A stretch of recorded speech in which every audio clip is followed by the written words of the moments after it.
यदा यदा हि धर्मस्य ग्लानिर्भवति भारत अभ्युत्थानं धर्मस्य तदात्मानं सृजाम्यहम्। हे भरतवंशी, जब भी और जहां भी धर्म का पतन होगा और अधर्म की प्रधानता होने लगती है, तब तब मैं अवतार लेता हूं। यहां पर सृजामि शब्द महत्वपूर्ण है।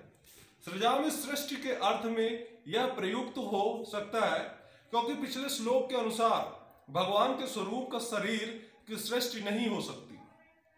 मतलब क्या कहने की कोशिश कर रहे हैं, भगवान के अनुसार यह शरीर की सृष्टि नहीं होती, क्योंकि उनके सारे स्वरूप शाश्वत रूप में विद्वान रहने वाले हैं। अतः सृजामि का अर्थ है कि भगवान स्वयं यथा रूप में प्रकट होते हैं। यद्यपि भगवान कार्यक्रमानुसार अर्थात ब्रह्मा के एक दिन में 7वें दिन के 28वें युग के द्वापर के अंत में प्रकट होते हैं, किंतु वे इस नियम का पालन करने के लिए बाध्य नहीं है, क्योंकि वे स्वेच्छा से कर्म करने के लिए स्वतंत्र हैं। अतः जब भी अधर्म की प्रधानता तथा धर्म का लोप होने लगता है, तो वे स्वेच्छा से प्रकट होते हैं। धर्म के नियम वेदों में दिए हुए हैं, और यदि इन नियमों के पालन में कोई त्रुटि आती है तो मनुष्य अधार्मिक हो जाता है। श्रीमद् भागवत गीता में बताया गया है कि ऐसे नियम भगवान के नियम हैं। केवल भगवान ही किसी धर्म की व्यवस्था कर सकते हैं। वेद भी मूलतः ब्रह्मा के हृदय में से भगवान द्वारा उच्चारित माने जाते हैं। अतः धर्म के नियम भगवान के प्रत्यक्ष आदेश हैं। धर्मम तु साक्षात भगवत प्रणीतम, भगवत गीता में अधोपान इन्हीं नियमों का संकेत है। वेदों का उद्देश्य परमेश्वर के आदेशानुसार ऐसे नियमों की स्थापना करना है, और गीता के अंत में भगवान स्वयं आदेश देते हैं कि सर्वोच्च धर्म उनकी ही शरण ग्रहण करना है। वैदिक नियम जीव को पूर्ण शरीर गति की ओर अग्रसर कराने वाले हैं, और जब भी असुरों द्वारा इन नियमों में व्यवधान आता है, तभी भगवान प्रकट होते हैं।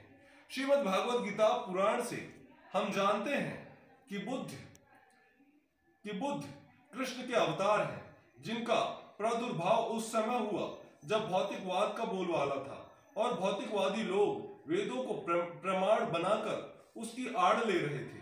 यद्यपि वेदों में विशिष्ट कार्यों के लिए पशु बल के विषय में कुछ सीमित विधान थे, किंतु आसुरी प्रवृत्ति वाले लोग वैदिक नियमों का संदर्भ के दिए बिना पशु बलि को अपनाए हुए थे। भगवान बुद्ध इस अनाचार को रोकने तथा अहिंसा के वैदिक नियमों की स्थापना करने के लिए अवतरित हुए। अतः भगवान के प्रत्येक अवतार का विशेष उद्देश्य होता है, और इन सब का वर्णन शास्त्रों में हुआ है। यह तथ्य नहीं है कि केवल भारत की धरती में भगवान अवतरित होते हैं। वे कहीं भी और किसी भी काल में इच्छा होने पर प्रकट हो सकते हैं।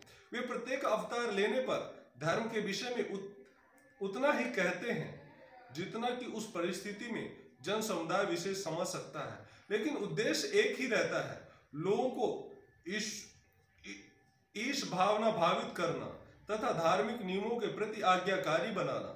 कभी वे स्वयं प्रकट होते हैं, तो कभी अपने प्रामाणिक प्रतिनिधि को अपने पुत्र या दास के रूप में भेजते हैं, या वेश बदलकर स्वयं ही प्रकट होते हैं। भगवत गीता के सिद्धांत अर्जुन से कहे गए थे, अतः वे किसी भी महापुरुष के प्रति हो सकते थे, क्योंकि अर्जुन संसार के अन्य भागों के समान पुरुषों की अपेक्षा अधिक जागरूक था।